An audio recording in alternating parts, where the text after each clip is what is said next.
सोचे जरा, क्या रियासत यानी हुकूमत, पुलिस, फौज ये सब हमेशा से हमारे साथ थे, या क्या इनका भी कोई आगाज था और शायद कोई अंजाम भी? आज हम रियासत के इसी मार्क्सीट सफर को समझने की कोशिश करेंगे, उसकी इब्तिदा से लेकर उसके मुमकिना खात्मे तक। क्या हम एक ऐसी दुनिया का तस्वर कर सकते हैं जहां ना कोई हुकूमत हो, ना पुलिस?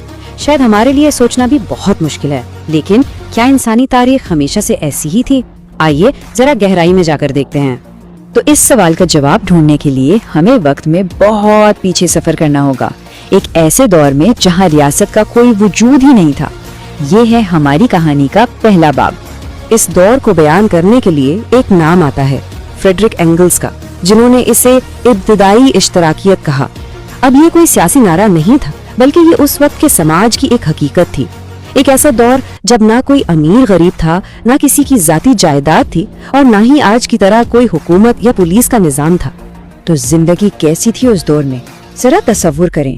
जमीन, जंगल, दरिया, सब कुछ पूरे कबीले की मुश्तरका मलकियत थी। कोई एक शख्स किसी चीज का मालिक नहीं था। अगर कोई झगड़ा हो भी जाता तो उसे हल करने के लिए न कोई फौज थी, न पुलिस, न कोई जेलें थी, न अदालतें। समाज का तवाजुन रिवायात और सबके इज्तमाई फैसलों से कायम रहता था। लेकिन फिर कुछ बदला। ये बराबरी वाला मुआशरा हमेशा कायम नहीं रहा। तारीख ने एक ऐसा मोड़ लिया जिसने सब कुछ बदल कर रख दिया। तो आइए समझते हैं कि आखिर ये निजी मुल्कियत और रियासत पैदा कैसे हुई और ये तबकाती निजाम शुरू कैसे हुआ। ये सब एक जंजीर की कड़ियों की तरह जुड़ा हुआ था। सबसे पहले इंसान ने बेहतर औजार बनाए, खेती बाड़ी में तरक्की की। इससे क्या हुआ, जरूरत से ज्यादा अनाज पैदा होने लगा। अब इस इजाफी दौलत पर मुआशरे के एक छोटे से ग्रोह ने कब्जा कर लिया और यहीं से जन्म हुआ निजी मलकियत का।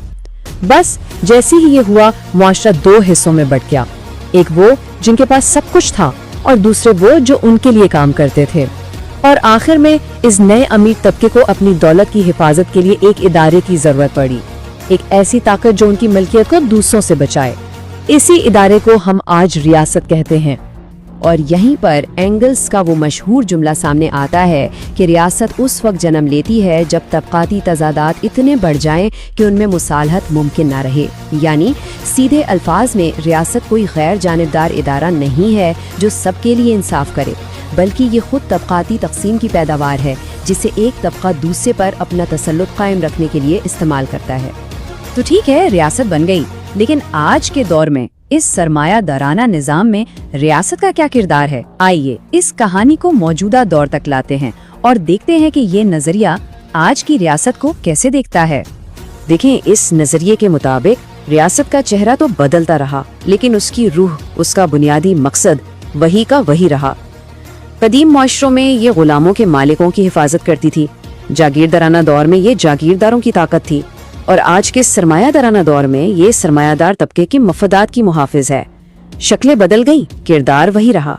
आज की रियासत एक बहुत ही खूबसूरत निकाब पहनती है, जमहूरियत का निकाब। हमें वोट का हक है, असेंबलियां हैं, आजाद अदालतों के दावे हैं।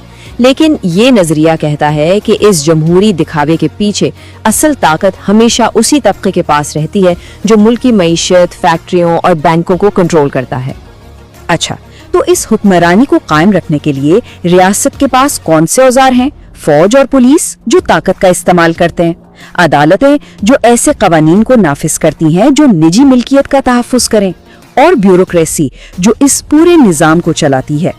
इस नजरिए के मुताबिक इन सब इदारों का मकसद एक ही है, हुक्मरान तबके की हुक्मरानी को हर कीमत पर कायम रखना।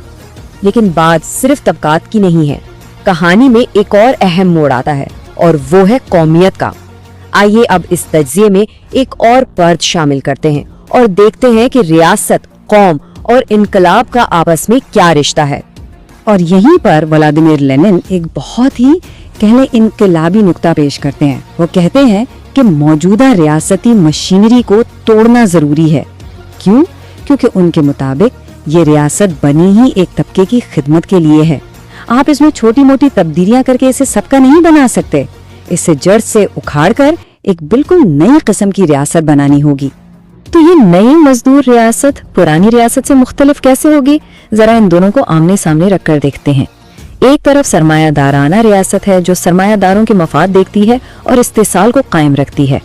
दूसरी तरफ मजदूर रियासत है जो मेहनत कशों का एक आर्जी हथियार है जिसका मकसद हर किस्म के इस्तेसाल को खत्म करना है।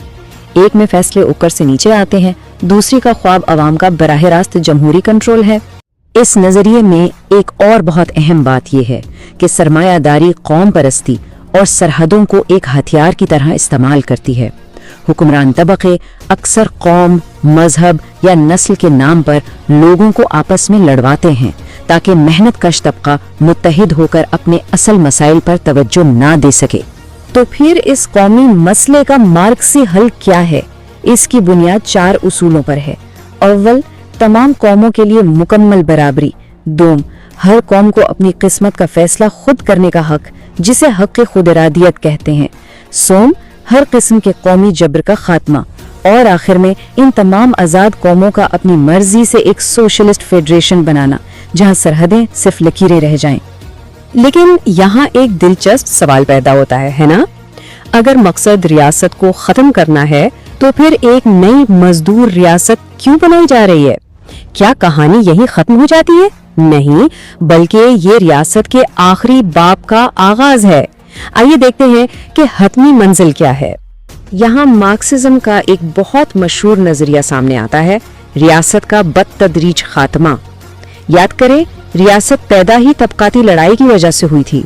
तो नजरिया यह है कि जब एक सोशलिस्ट माशरे में तबकात ही नहीं रहेंगे, कोई अमीर गरीब मालिक मजदूर नहीं होगा, तो फिर रियासत की जरूरत भी बाकी नहीं रहेगी। ये खुद ही आहिस्ता आहिस्ता खत्म हो जाएगी।